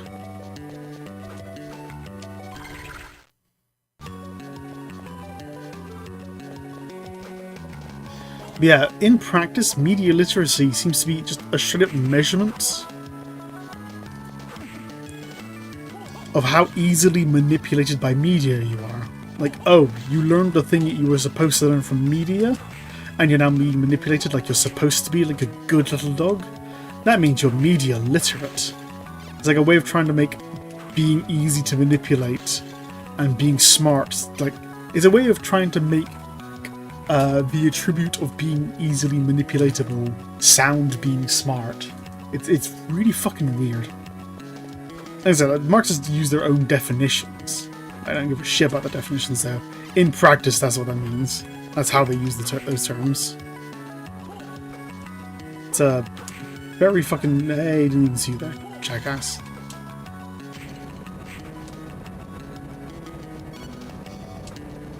What are those? Yeah, I swear to God, I'm going to be spending the rest of my bloody life ranting about how stupid Marxists can be. And yeah, if you look up for our history, like, most of the time there's a civilizational collapse, it's because of some kind of Marxism or pseudo-Marxism, which isn't Marxism but shares these ideas kind of thing. It happens a lot in history. I kind of understand why it happens, but that's a whole fucking conversation to do with the activation and deactivation of core frontal lobe. It's a whole fucking thing. I'm a hobbyist psychologist. It's. I would probably do like an entire conversation of that one day. One day. But Jesus Christ, will you fuck off? But not today. That's too much conversation. I've had the big conversation of the day. I fucking burn myself out if I... Let's dash it out. I burn myself out if I just go on like that. Cool, 13 brains.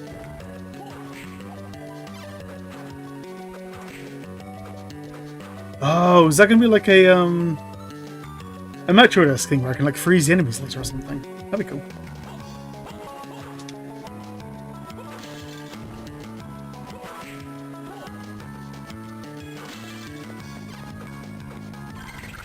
Right, where the fuck even am I? I'm slowly going just this giant circle. I'm gonna go back and like explore some of these rooms, see if we can find a save point.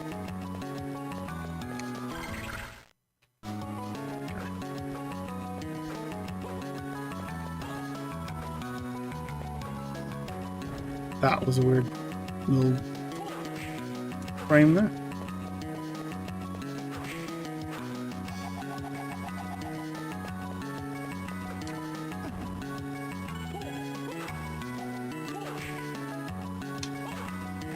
I love the look of these enemies. Again, it's so weird to me that this came out before Harmony of Distance. Harmony of Distance fucking kicked ass. No, not well. No, I'm getting my words mixed up there. Harmony of Distance's design. This is like an autism thing where words like mix in my head and I like think multiple sentences ahead while I'm talking. This is why I can't talk and think at the same time. Like I just out loud, I basically just had the first half of a sentence and the second half of a separate sentence joined together. Harmony of Distance's enemies did not kick ass. They were just kind of bland. The enemies in this kick ass, and it feels weird that the enemies in Harmony of Distance came out afterwards. I've already been there. That's what I was trying to say, but when the autism kicks in so fucking hard, they're trying to like insult something and it comes out like a direct compliment. It's fucking annoying. There's autism fucking maxing there. Like, these designs kick ass. The Harmony of Distance's ones were just kind of meh. Okay. Note to be very careful of any electrical skeletons.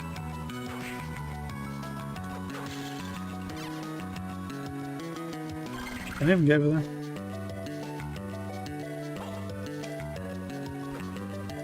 Not really.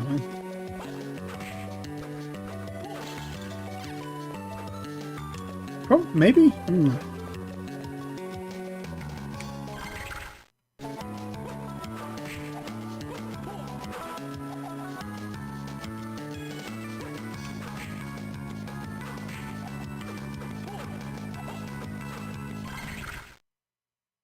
Okay, that's just an entrance. There's an entrance to that room to the left. No.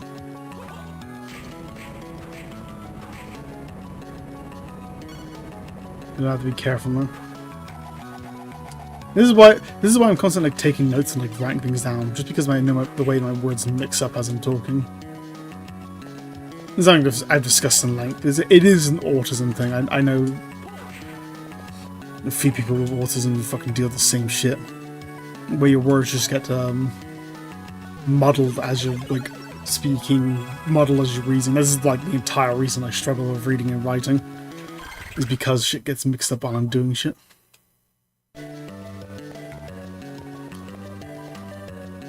Like, I've literally had, like, really, I'm, like, flashing back to, like, being in college. I've literally had, like, moments. That's fucking way too close. Also, bronze armor. Yeah, I've had moments, like, back in college that I still, like, kind of cringe at. While I wanted to tell a joke, and then halfway through the joke, my brain just skipped the second half of the joke and just said the punchline. And then just kind of waited for the reaction, and everyone just looked at me fucking confused. I didn't even remember what the joke was. But it was just like, don't you get it? And like, no, what the fuck are you talking about? And they had to explain back to me what I actually said, and I was like, oh fuck, that's not what I was trying to say at all. I don't even remember, like I said, I don't even remember what the joke was. I just remember their fucking reaction and talking to them after the fact, and like, ah, fuck, man. It was like really fucking annoying.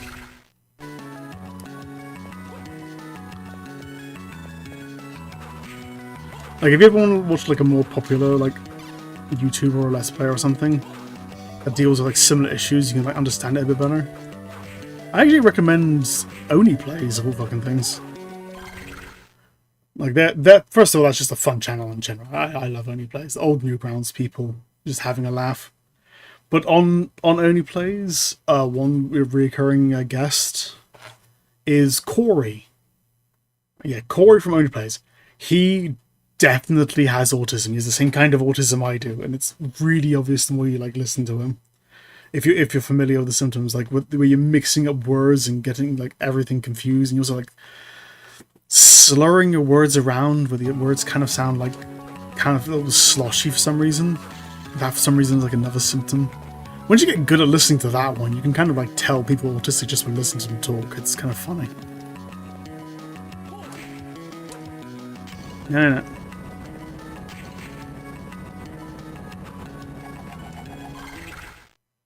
Guys, I can't go to the right. I can try again at that,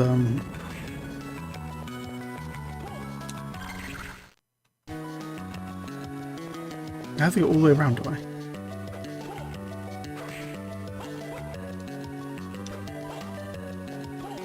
Yeah, you can like tell by just the way people talk whether or not they're autistic. Once you've developed like an ear for it, it becomes a lot easier.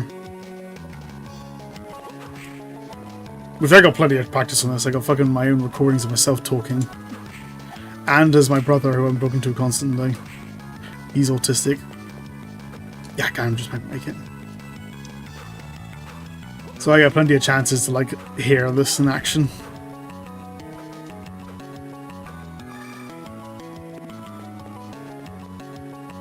And back, yeah.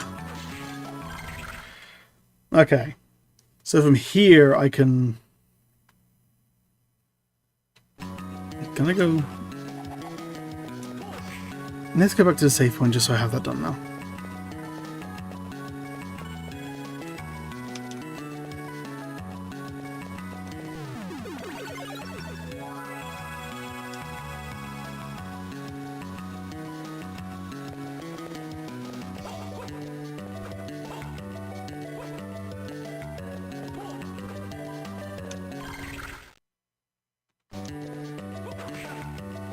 God, you fucking assholes.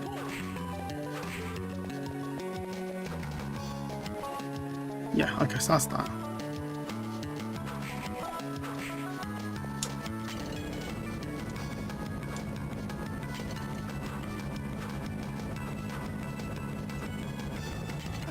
Wait. I hold up. Okay, but for some reason I wasn't sure. Also, what am I talking? This is where I've been talking too much now. My brain's kind of like fried a little bit. I got bronze armor, didn't I? I can grab new armor, didn't even put it on. I burned my brain cells for the day.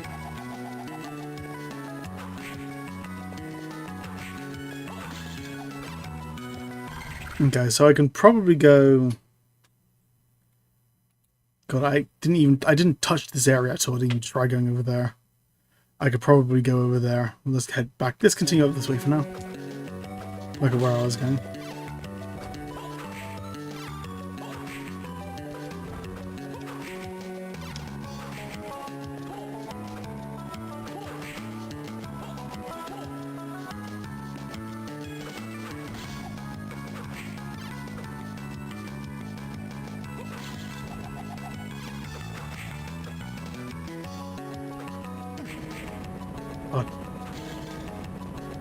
It wouldn't be as bad if you guys didn't hit like a truck.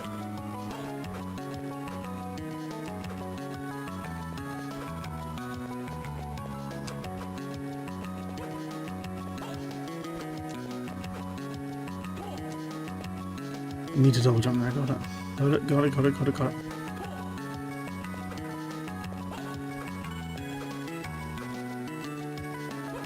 It feels like if I overjump there, I overshoot it. So it doesn't feel right to that. You fuck off. Okay, now we get back to where we were.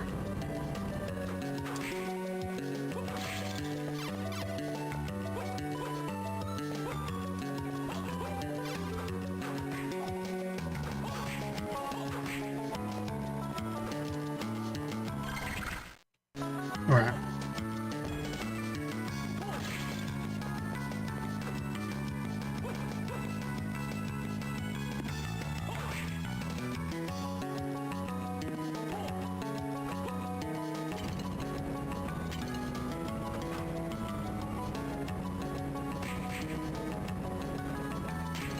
There we go.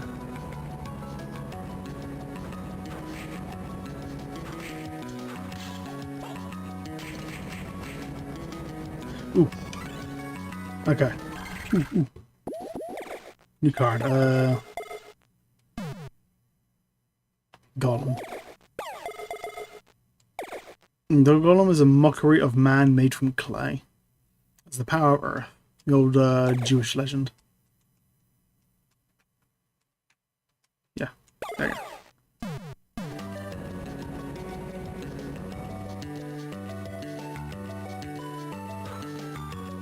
No, nothing. Oh, there. Oh, look, a long whip. Interesting. That'd actually be really good for fighting those skeletons. Earth whip attacks distant enemies, yeah.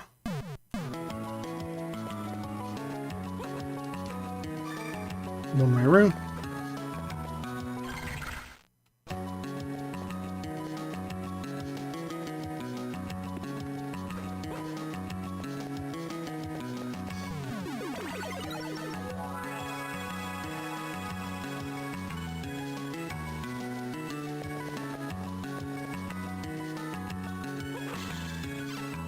Hello, you.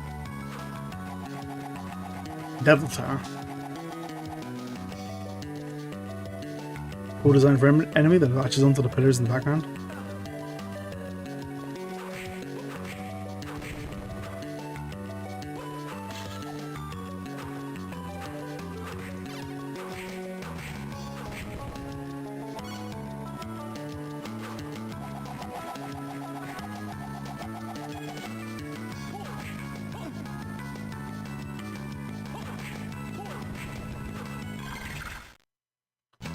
Alright.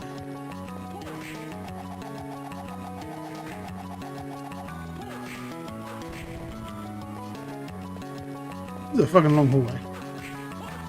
This game's got a few like just like super long rooms.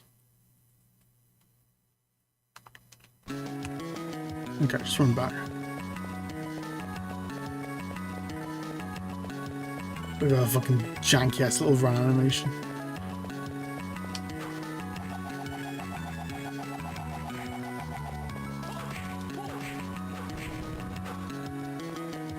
So I've mentioned this before, something that's kind of that's weird in games, that you sometimes see in the animation if you like, pay attention to it, is that oftentimes in games, like the character you play as is like the first thing that gets animated in the game.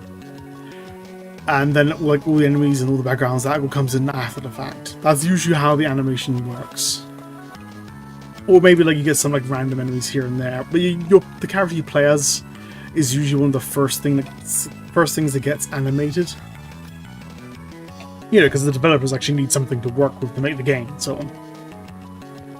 But as a result, that often means that the main character is usually animated a little bit worse than everything else in the game. Because as the game gets animated, the developers and the artists get better at the style and get better at the movements and such. I think this is one of the more clear-cut cases of that. Like I said, it's just like 3 little janky frames. Same with like that. Like that looks like shit. The walking animation looks like shit. Running one's a little bit better because it's a bit faster. And because you're not usually like holding onto it for so long, it doesn't distract you. But it's definitely something they should have gone back on and just worked on a bit more after they finished more of the game. That middle bit of wall looks really fucking weird, doesn't it? You can see like a very clear like line going down there. Which looks odd. Where the bricks aren't melded the same way.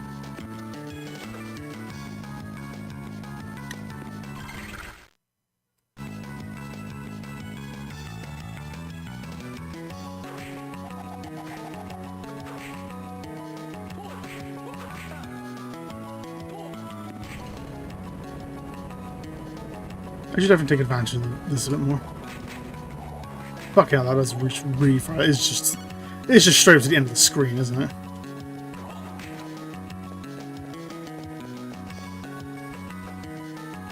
And your magic recharges over time on its own.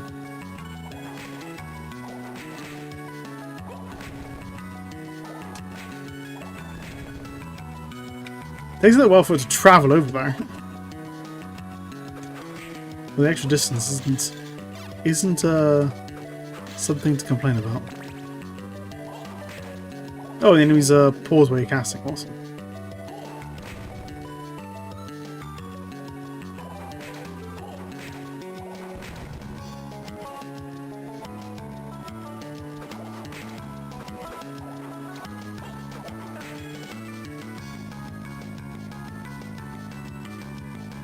There you go.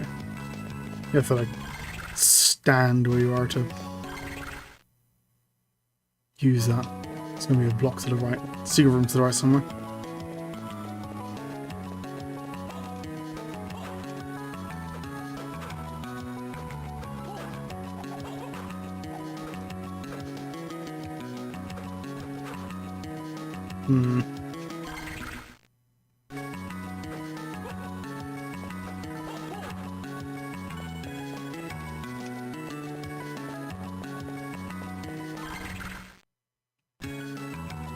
No, there's definitely going to be a secret room somewhere above me. Let's go attack it from the right then instead. There we go. I actually really like the way this game does secret rooms. That's actually really cool. MP max, awesome. It looks like the long hallway below me just reconnects somewhere. Let's do that.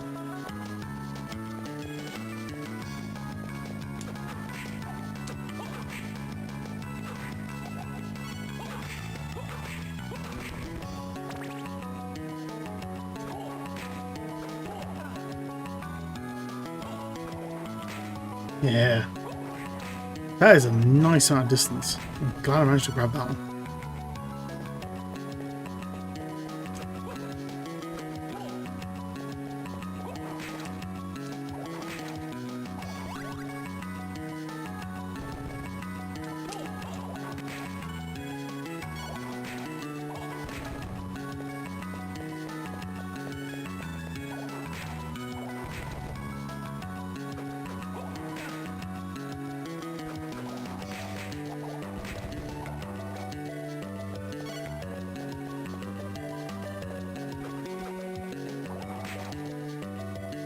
Fucking try that shit.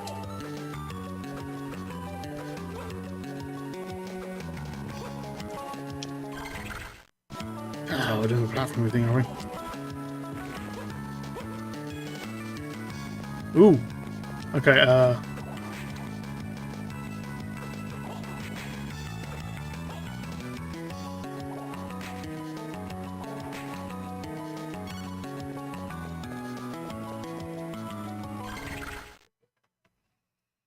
Hmm.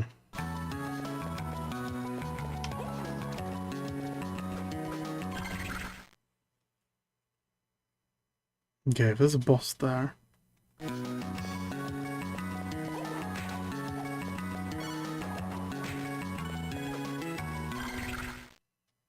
The nearest save point, though. Where's the nearest save point?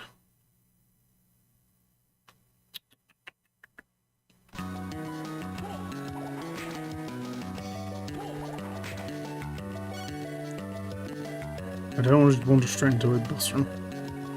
I can avoid it. Hey!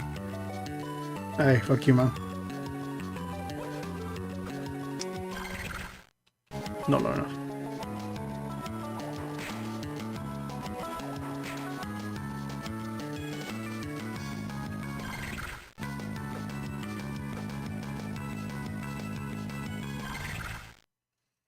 Hmm.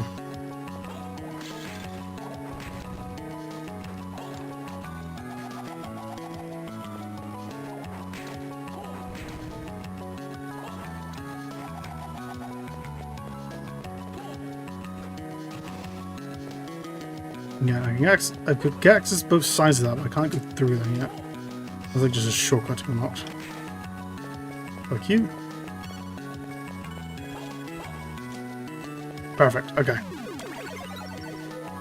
Now, I've already been streaming for a couple of hours. Games like this kind of drain me at the best of times. So I'll see if I can do this boss.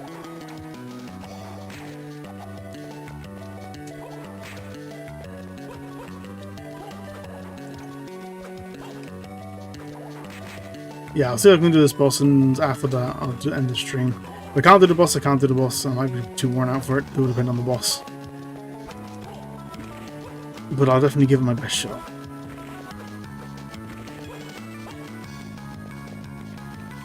Okay. Yeah, let's keep the long whip on. No, I'm not controlling it. Necromancer. Extraordinary. You dropped into the abyss and still live. But your luck is about to run out. Get out of my way. Child, before I finish you, I will tell you some news. Your precious master is already in our power. What? That old man will feed us with his soul. The rite has been prepared and we only await the full moon. No! Yay.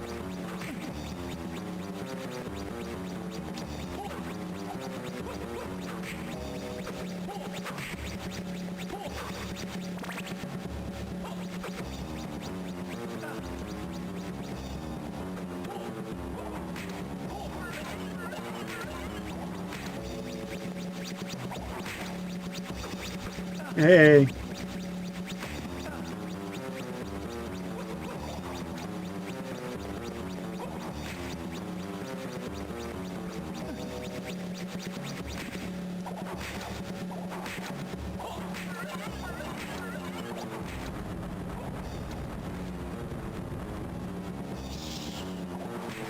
Ow, what the fuck?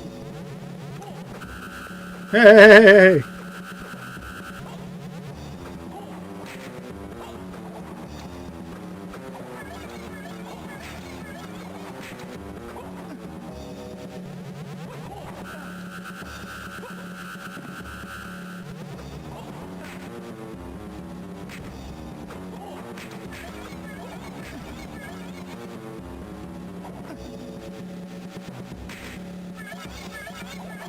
Oh, that's what that fucking...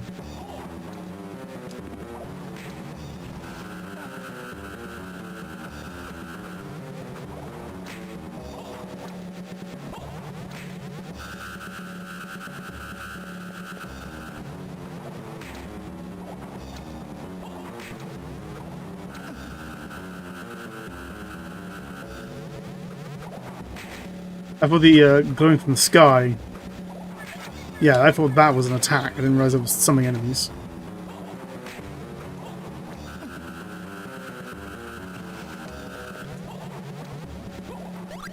Got ya. Yeah, that was cool. I liked him. Yeah, one of my big complaints about harming distances is that none of the bosses felt like bosses. These feel like bosses. I know Master is still alive. Hold on. I'll be there. Though where is Hugh? Okay, there's just one little room to the left. Tackle! Forward plus special move makes the player charged. Some blocks can be destroyed with this move. So, whoa. Oh yeah, I remember liking the tackle. Yeah, that was a fun boss. I like him. And if I remember correctly, this is like an actual attack as well. Kind of. Maybe not. You're the worst fuckers to try this one. Get out of my way.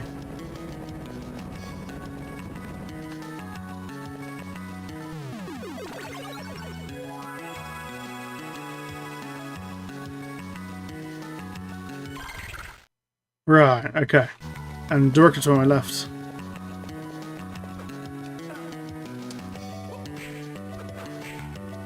Get out of my way.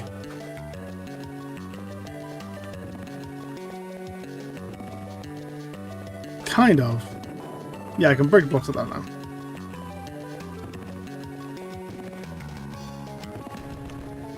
It is an attack, but I can't go through enemies with it. Okay. Oh, and I can do it from a walk as well. Awesome. Yeah, like counts as like a regular attack.